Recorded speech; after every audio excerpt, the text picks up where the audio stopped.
All right, let's do a podcast for you. Midweek Wednesday podcast. Al, what's up? Oh, hi there, Jerry. Yesterday we did a podcast about me emailing a sock company, I'm aware. and you wanted to know how well it would do on YouTube Yes. or how poorly it would do. Well, it was titled "Put a Sock in It," Okay. I did not check this one. That's okay. and currently, right now, it's at 10:07 a.m. on the next The day. next day. 645 views, not 645,000 views. 645 Yeah. views. I will tell you that the sock company did get back to I me. knew they would. And they were very nice. Okay. And I actually feel bad now, where they're like, we did not intentionally change our product. Could you tell us which specifically the model number? Sure. All this stuff. Well, I'll see if we made any changes, but I don't believe we did. Please send us your email, your address, and we'll send you more socks. I am not going to give them my address to send me socks. I purchase socks, and they're not expensive socks. Right. So I don't need new socks. You're not going to take profit out of their hands? Yeah, I wasn't going to. I just wanted them to know I feel like the sock quality has gone down. I hear you. But they were like so nice about it. There was a beautiful, nice That's called response. good customer service. Yeah, and guess who will likely go buy socks from them again? You. Me again, yeah. It was really nice. It is, a lot of businesses fail because of bad products, bad food, bad ingredient, whatever the case may be. I will tell you, though, if you have great customer service, great customer relations, a good waiter or waitress staff, a friendly server when you go up to get your coffee or your Big Mac or whatever the hell it is, it makes a huge difference to where I've told you this. I am not a Verizon Wireless customer only because of poor customer service. I'm well aware I know T-Mobile might be right with them now, but I moved to T-Mobile 7-8 years ago because of just a horrible, and not even just one, two horrible experiences with Verizon Wireless, and I vowed I'd never go back to them again. It really makes a big difference.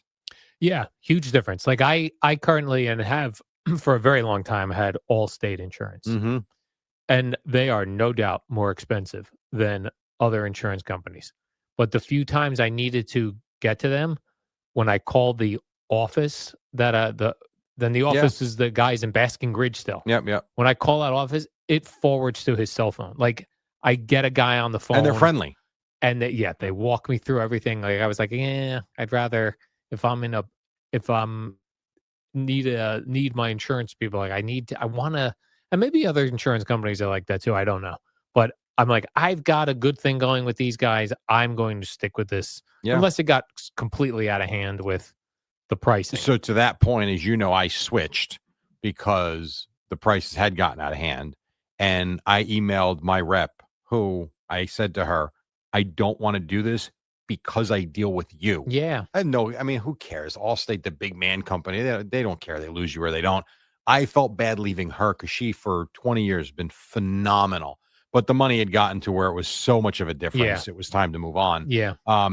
There's also, if you look at all the cars, and I bought a lot of cars, as you know, I've only bought cars from 2 dealerships, specifically because of the GMs there and the really great service that I've gotten. And that's Dan Ariel down at Pine Belt and Lakewood, and then Bueller and Hazlitt. I did buy one car from Tom's Ford and Hazlitt, which was relatively good experience, but most of my cars have come from those 2 dealerships because of how friendly they are. You're right. It makes a huge difference. I guess if you can, especially now, if you can call someone and get them on the phone without going through 100 different menu items first, or you email them and they respond back to you. For sure. It makes a huge difference. Yep. Let's see. The other thing I would talk to you about, this just came out towards the end of the show. So Spotify put out, Jerry, their top 10 podcasts of the year. Okay. Where did we fall? We were not on the list. We didn't make it. But I did enjoy this. For at least one person who sent me their top 10, we were above Joe Rogan. So that was to at least one person. That's very cool. Because I guess the Spotify wraps are coming out. You know how they wrap up the end of the year, tell you what songs you listen to the most, which podcast. But this was posted in Variety, and this is Spotify's top 10 podcast. Is Rogan one? Rogan is number 1. Number 2 is Theo Vaughn. Number 3 is the Mel Robbins podcast. Number 4 is Alex Cooper's Call Her Daddy. Number 5, Crime Junkie. Okay. Number 6, The Sean Ryan Show.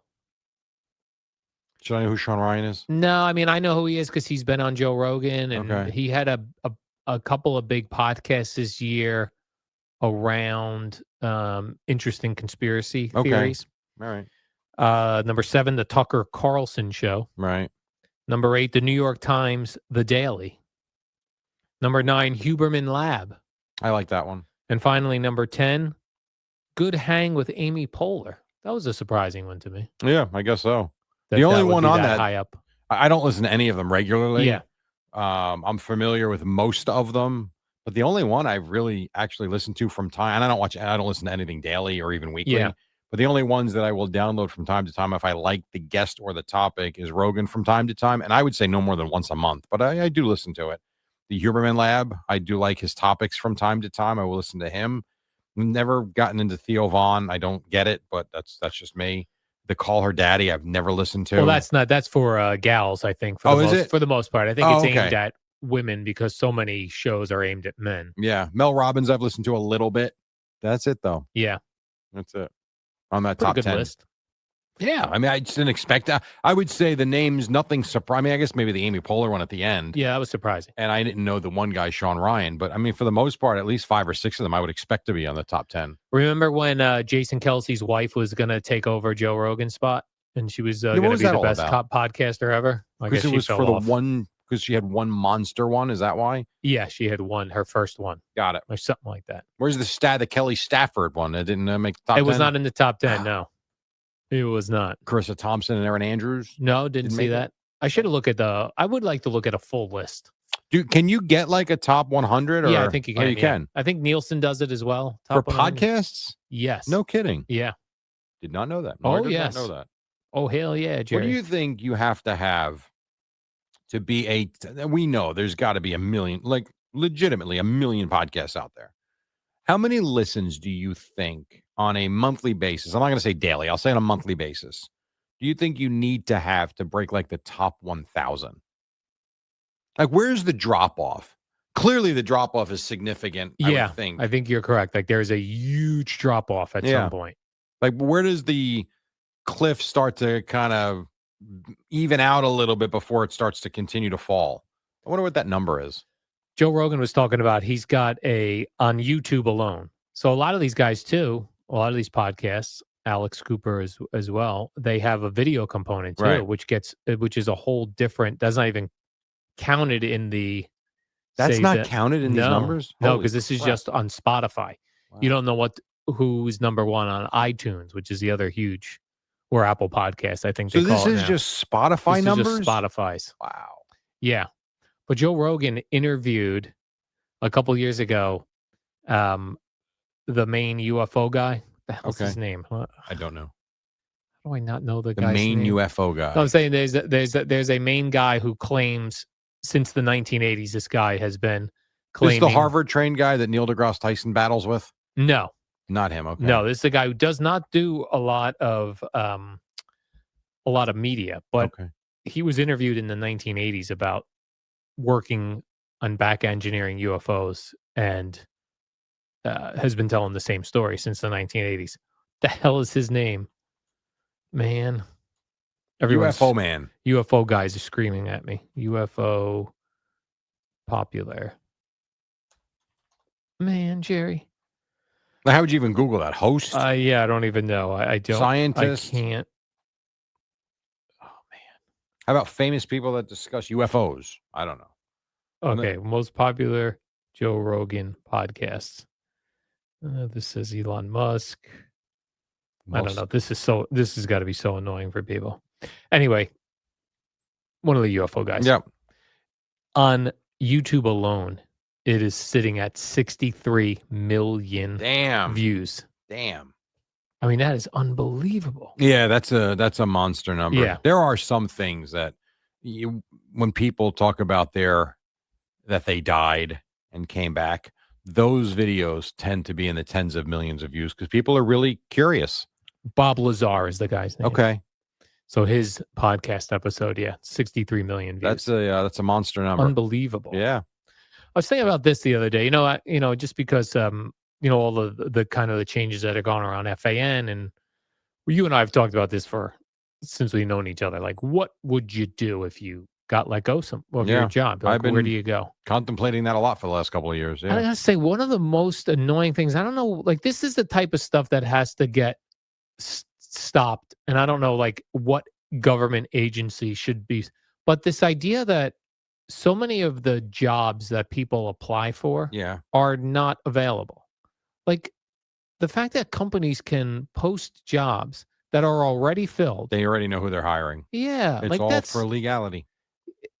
it, I know. I know. but it's almost like the thing they do in the Rooney Rule in the NFL.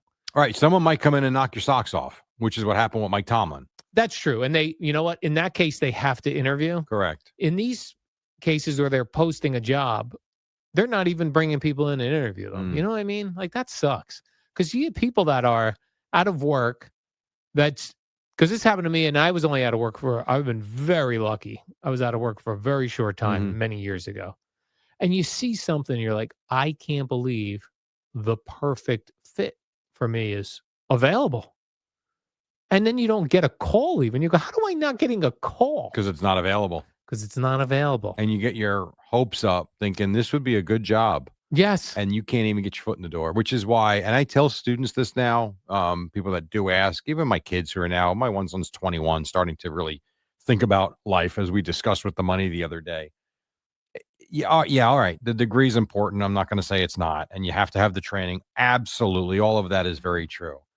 Man, if you don't know somebody, I'm not saying it's impossible. It's not. There are many people that do get jobs just off of job boards. But like you're saying, it is a grind to find a job if you don't have an in somewhere, just someone that will recommend you or refer you. It's almost impossible. Yeah. Yeah, I'll get people even that I don't know that will email me. They're just fans of the show, and Yeah. they see something like on an Odyssey help wanted. And like, who can I send my resume to instead of sending it to this Right. random job listing I know. in hopes that it gets in front of somebody? So someone actually looks at it. Yeah, so somebody actually, not a machine, looks at it at first. It's really tough. It is really very difficult. And it is something like I have, again, because I've always told you, I never take it for granted that the next day I'm not going to get fired for whatever reason. I would say probably 2 years now. I've been looking, LinkedIn, you look at these different things. That's where we always come up with the host thing. And hey, Applebee's needs a host. Oh, great. Let me go there. There's not a lot of great options given what I've done for 30 years. There are some intriguing things. The problem is everything is a pay cut. Yeah. And significant. That's the biggest issue. So I don't know. Right. That's the interesting thing for people, right? In the beginning of your careers, if you lose your job, you can replace it. You get another job that pays about the same thing. Or close. When you get into your 40s and Yeah. 50s and 60s, and you're at a different point in your career and you're making different money, and then you lose that job to try to replace that money. It's not easy. It is not easy. It's not easy. Jobs that, for whatever you might make or not make, as the salary structure goes up and up and you've done well, better in your career, man, all of a sudden, who's paying me that? Good luck. Yeah. And especially if you want to change jobs. Yeah. Well, then you're dead. Yes. 100%. And that's what we talked about the other day. I think we did it on the podcast. Did we do the $100,000 thing on the podcast, or was that off the air? Well, we did it off the air. Then you referenced it yesterday or the day before on the podcast. Yeah. Like $100,000 just doesn't get you a lot anymore after taxes, given how expensive everything is. It's really nuts. So it's like, all right, so you get fired. Hey, there's a job for $104,000. Okay, then what? And, oh, by the way, like we've got it good. I show up. We do a lot of work. Don't get me wrong. The hours are crazy. But for you and I, it's literally 7 hours done. And I'm home by 11:40 every morning. These other jobs might be like a 10 to 6 job. You better show up at 9:30. The commute's going to be an hour and 15 minutes. And when you leave at 6, you get home at 7:30. Holy hell, that's the whole like, I forgot what it's like to have to be Yeah. out of the house all day and have a commute that's a pain in the ass Yes. and to not make enough money to cover what you needed to cover. Tough. Yeah. When you were first working, when you first got your full-time job at FAN, and we Yeah. know it paid terrible. Yeah, 22.5. In your head, what was the minimum amount that you could make a year that you'd think, "Oh, hell yeah, I made it." When I first got the full-time anchor job, when I was told I went from working, I was with Mike and Chris, and even that board op salary was 30,000. But I took it because I was out of work at the time. I was only working 1 day a week at the radio station. So when that job opened up, I'm like, all right, back to full time, back to benefits because I was only working Friday night tape. And then shortly after that, they started letting me do weekend overnights, at least one. I think I was doing one a week where I was doing anchoring. I was doing updates overnights. I think I did Friday night, if I remember correctly. So I was on Monday through Friday. I would stay there Friday and then do the overnight anchor shift into Saturday morning. And then I would have my Saturday and Sunday. That was 30,000 plus I probably made maybe an extra 8 or 9,000 anchoring. So I was making almost 40 when I got the full-time anchor job, and Eric Spitz told me it paid $66,000. I doubled my salary immediately. And I remember thinking, we're going on vacation. This is awesome. I remember thinking 65 grand was like, Yeah. holy Moses. Yeah. I had no kids. Yeah. My wife at the time was still working. I think she was making, and this is how much things have changed. I think she was making like 44,000 to where the two of us combined were almost at 110, and it felt great. That now with a family and what everything costs now, no good. Yeah. But back then I did. There was a brief time. It's probably the only time in my life where I felt like money was not an object. It was no issue, Yeah. until we bought a house. Again, we had the townhouse. There's reasons why we moved, but we had the townhouse. We had a really good mortgage. We had space. Once I got that job, like, it's time to grow up and buy a real house. And that's when we stretched a little bit. And that's when things got a little tighter. You remember when I was working in Florida, and I think at the time I was making 19 grand. Mm. And there was a guy at the Buccaneers radio network. This was the guy who, I guess, ran the radio network. He Yeah. dealt with the affiliates. He got everything ready for every week. And I'd heard he was making 50 grand. Like, I could not I was like, Imagine what that was "Damn, like. this guy must be rolling in it." Yeah. Yeah, just being really. Now you put that into perspective, and this is where I always get annoyed with the guys that play, don't play. You got professional athletes making $60 million a year. Think about the numbers we're talking Yeah. about, which is very relatable, I think, to most people listening to this right now or watching it. And then like it's just the stretch between the common athlete, the everyday pro athlete now to the everyday man. The gap has widened so ridiculously. It's insane. Yeah. It is insane. And the gap between what was very livable just 20 years ago to now is really crazy. Yeah, I think it's even if you look at, I think probably, 7 years ago, Maybe. the Yeah. difference, like pre-COVID, Yeah. the difference in that money now as far as how far it takes you. I would agree. When you go to the supermarket, I mean, I can't get out of the supermarket for less than $250. And I go home like, I still got to go get food for the week. Like, it's just not enough. Yeah. And that's $250 a week I budget for the supermarket. Doesn't work. Yeah. That's crazy. Get cold cut. Like, for instance, I get like on Sunday, I'll get boar's head cheddar cheese, boar's head turkey, boar's head ham. I get a pound of each. It's $40. Yeah. Like, that's 3 tiny little things in the shopping cart that actually, it's more than that because it's 17, 17, and then 13. So what is that? That's 34. That's $47 on 3 tiny little things. That's basically 50 out of my $250 is gone in a blink. Like, wow. You don't even have a roll yet to put that on. Right, exactly. I got no bread. Yeah, it's getting it's crazy now. It is It's crazy. getting wild. What do you think's harder? What do you think's harder in today's world? Finding a job or finding a husband or wife? Finding a job. is more difficult? Well, husband or wife or a partner. I'm I'm saying not like a sure. long-term person. I think, and I'm obviously have not been in this game for a very long time, but it does seem like these dating apps are getting better and better and better to where you can. It's almost like you can program what you're looking for and Yeah, but find someone. I've actually been seeing a lot of YouTube videos on this that the dating apps are. It's very similar to what we were talking about with the fake job postings. Oh, come on, That tons of them are not real. really? Yeah, and they're trying to just keep you engaged in the app. Then I don't know. If Yeah. that's the case, I only say it because the wedding I went to on Friday, they met on an app, Yeah, you do and still hear of that. yeah, and they seem to be, and I don't know, I only met them twice. They seem to be a great couple, and one of the things that he had in his profile that was a non-starter was if you don't like, I swear to God, if you don't like the New York Rangers, it ain't gonna work.